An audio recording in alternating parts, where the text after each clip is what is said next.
Hello, welcome to the video. നമ്മൾ കുറച്ച് gap വന്നായിരുന്നു. നമ്മളൊരു കണ്ടിന്യൂവേഷൻ്റെ ഒരു കാര്യമാണ് പറഞ്ഞിരുന്നത്. അപ്പോൾ കഴിഞ്ഞ വീഡിയോയിൽ, തൊട്ട് മുമ്പത്തെ വീഡിയോയിൽ നമ്മൾ ഡിസ്കസ് ചെയ്തിരുന്നത് PHP HTML ഫോംസ് യൂസ് ചെയ്തിട്ട് നമ്മളൊരു MySQL ഡാറ്റാബേസ് ആയിട്ട് കണക്ട് ചെയ്യുന്നു. അതുപോലെ തന്നെ അതിൻ്റെ ഉള്ളിൽ കണക്ഷൻ എസ്റ്റാബ്ലിഷ് ആയി കഴിഞ്ഞിട്ടുണ്ടെങ്കിൽ നമ്മുടെ ഡാറ്റാബേസ് ഏതാണോ അതിനെ ഫൈൻഡ് ചെയ്യുന്നു. അതുപോലെ തന്നെ നമ്മൾ റീഡിങ് റൈറ്റിംഗ് ഒക്കെ ചെയ്യുന്നു.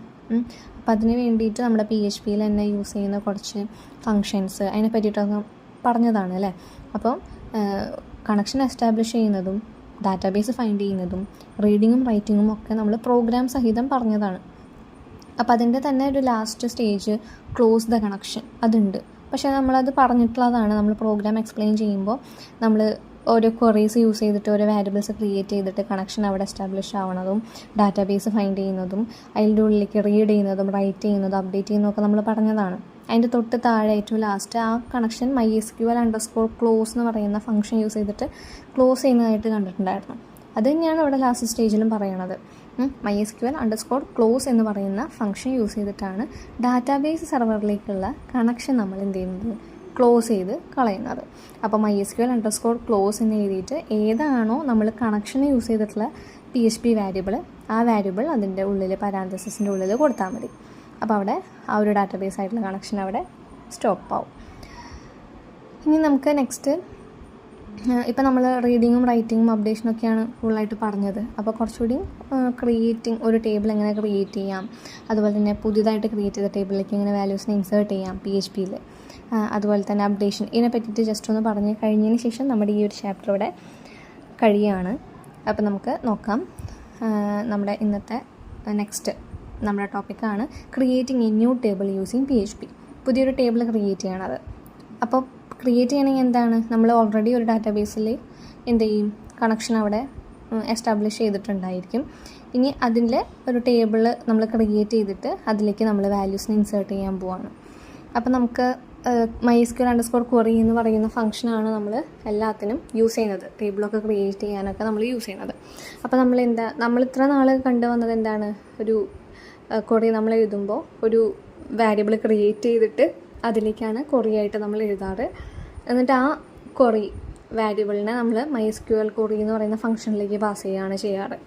അപ്പോൾ അതുപോലെ തന്നെയാണ് ഇവിടെ SQL എന്ന് പറയുന്നൊരു വാരിയബിൾ ക്രിയേറ്റ് ചെയ്തു.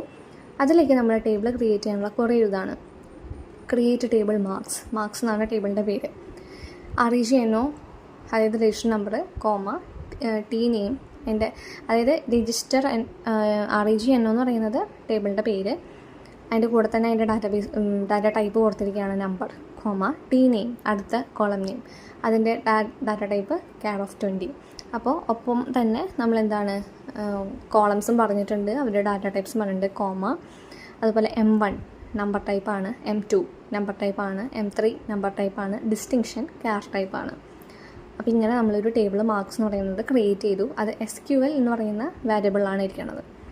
ഇനി നമുക്ക് ക്രിയേറ്റ് ആവണം അല്ലേ, അത് അവിടെ വർക്ക് ചെയ്യണം, ക്വറി വർക്ക് ചെയ്യണം. അപ്പോൾ എന്ത് ചെയ്തു, നെക്സ്റ്റ് ഒരു വേരിയബിൾ ക്രിയേറ്റ് ചെയ്തു, സെലക്ട് ക്വറി അല്ലേ, $select query equal to MySQL_query, നമ്മുടെ ഫംഗ്ഷൻ MySQL_queryയുടെ ഉള്ളിൽ നമ്മുടെ SQL എന്ന് പറയുന്ന വാരിയബിളിനെ പാസ് ചെയ്ത് കഴിഞ്ഞാൽ നമ്മുടെ ടേബിൾ അവിടെ ക്രിയേറ്റ് ആവും.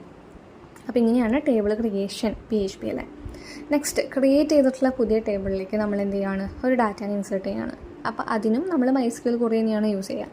അപ്പോൾ അതിന് വേണ്ടിയിട്ട് ഇവിടെ നോക്കുക, SQL എന്ന് പറയുന്നൊരു വാരിയബിൾ ക്രിയേറ്റ് ചെയ്തു, അത് ഈക്വൽ ടു എന്നിട്ട് നമ്മൾ ക്വറി എഴുതാണ്, ഇൻസേർട്ട് ഇൻ ടു മാർക്സ് ആണ് ടേബിളിൻ്റെ പേര്. Insert into marks values എന്ന് പറഞ്ഞിട്ട് നമ്മൾ വാല്യൂസ് കൊടുക്കുകയാണ്.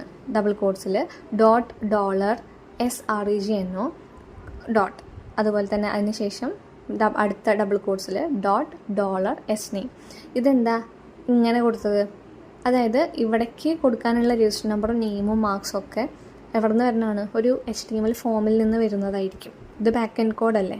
അപ്പോൾ അവിടെ ഫെച്ച് ചെയ്യാനാണ് ഈ SREGNO, SNAME, SM1, SM2 എന്നൊക്കെ വേണ്ടിയിട്ട് കൊടുത്തിട്ടുള്ളത്. അപ്പോൾ ഏതാണോ നമ്മുടെ വാരിയബിളായിട്ട് വരുന്നത് ആ വാരിയബിൾസ് വേണം ഇവിടെ കൊടുക്കാൻ. അതിനുശേഷം സെലക്ട് ക്വറി എന്ന് പറയുന്ന വാരിയബിൾ ക്രിയേറ്റ് ചെയ്തിട്ട് MySQL_query ഓഫ് എന്ന് പറഞ്ഞിട്ട് ആ ഒരു SQL വാരിയബിളിനെ എന്ത് ചെയ്യുന്നു, പാസ് ചെയ്യുന്നു. അപ്പോൾ നമ്മുടെ അവിടെ ഡാറ്റ അവിടെ ഇൻസേർട്ട് ചെയ്തിട്ടുണ്ടാവും. നെക്സ്റ്റ് ആണ് updating data in A table using PHP. എങ്ങനെയാണ് അപ്ഡേഷൻ. അതിനും MySQL query എന്ന് പറയുന്ന ഫംഗ്ഷനാണ് യൂസ് ചെയ്യുക. SQL എന്ന് പറഞ്ഞിട്ടുള്ളൊരു വേരിയബിൾ ക്രിയേറ്റ് ചെയ്തു, ഈക്വൽ ടു എന്ന് പറഞ്ഞിട്ട് അതിലേക്ക് അപ്ഡേഷനുള്ള കുറേ ഇതാണ് update marks set M1 = 70. M1 എന്ന് പറയുന്ന കോളം 70 ആക്കണം. ആരുടെ? REGNO = ഇന്ന രജിസ്റ്റർ നമ്പർ. അപ്പോൾ അപ്ഡേഷൻ്റെ കൂടെ എഴുതി അതിന് സെലക്ട് query എന്ന് പറയുന്ന വേരിയബിൾ ക്രിയേറ്റ് ചെയ്തിട്ട് MySQL query എന്ന് പറയുന്ന ഫംഗ്ഷനിലൂടെ പാസ് ചെയ്താൽ അവിടെ M1 70 ആയിട്ടുണ്ടാവും നമ്മൾ പറയുന്ന രജിസ്റ്റർ നമ്പറിൻ്റെ. അപ്പോൾ ഇങ്ങനെയാണ് നമ്മുടെ PHP യൂസ് ചെയ്തിട്ടുള്ള ബാക്കിയുള്ള കാര്യങ്ങൾ, ടേബിൾ ക്രിയേഷനും കാര്യങ്ങളൊക്കെ. അപ്പോൾ ഇത്രയും കഴിഞ്ഞ് കഴിഞ്ഞാൽ നമ്മുടെ ഈ ഒരു ചാപ്റ്റർ കഴിയാണ്. സെർവർ സൈഡ് സ്ക്രിപ്റ്റിംഗ് യൂസിങ് PHPയുടെ കഴിഞ്ഞു. ഇനി നമുക്ക് നെക്സ്റ്റ് വീഡിയോയിലായിട്ട് നമുക്ക് നെക്സ്റ്റ് ചാപ്റ്റർ തുടങ്ങാം.